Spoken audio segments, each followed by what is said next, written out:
So let's see today's raw mango panha. Now here I've taken 3 mangoes, raw mangoes, washed them well, and I'm going to cook them in my pressure pan. Now I like to add these limes to my pressure pan, that way it remains nice and clean. Anyway, I'm going to pressure cook this for 1 whistle on high, and then I'm going to simmer it for just about 5 minutes and then turn off the flame. And after that, let the mangoes or the raw mangoes which are cooked nicely cool down to room temperature. Then we're going to drain off all the water. And now I'm just going to peel the raw mangoes which are cooked, and the peel comes off very easy. Now don't discard the peel because there is some mango pulp that is there on the peel, so I'll show you how to take that off too. So I've just kept a colander on top of a vessel in case, some of the bulb or the juice tends to come out, so it goes into the vessel below. So don't overcook these raw mangoes, just simmer them.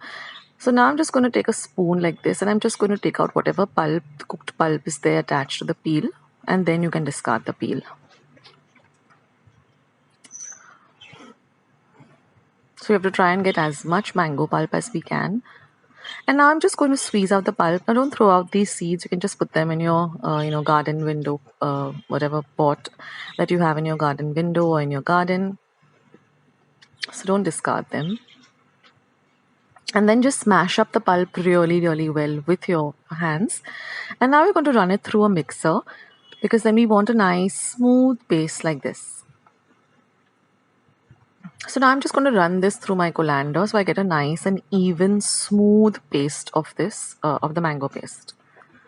And once I've done that, I'm just going to transfer this nice smooth pulp into my jar. And I'm going to add exactly a cup of sugar. And I'm going to mix this in really, really well till all the sugar, mixes in well. Now I'm going to add half a cup of water because that makes it easier. So I'm just going to rinse the mixer pots, whatever pulp is there, I can use that. And we're going to whisk this in really well till all of the sugar really dissolves. Now we're going to do a taste test and just see if any more sugar is needed. So I needed a little bit more of sweetness, so I added about 5 tablespoons more of sugar. So you have to taste it and adjust it as per your taste. So basically you have to have this sweet and sour element.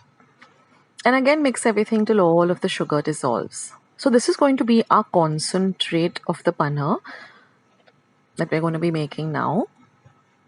So I added just about 1/4 cup more of water. That helps in mixing up the panna, otherwise it becomes very difficult when it's very solid. And then I'm going to add a few strands of saffron. That's completely optional.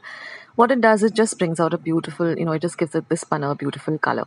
Now this is the concentrated syrup. So whenever you want to have panna, you just pour this into a glass and then you add water to it as per your, how thin or thick you like your panna, and then have it. You can even add ice cubes to it. So that's it, guys. This is a lovely, cooling and refreshing summer drink. So do give it a try. It's so simple. I'll catch you in my next video. Take care, guys. Bye.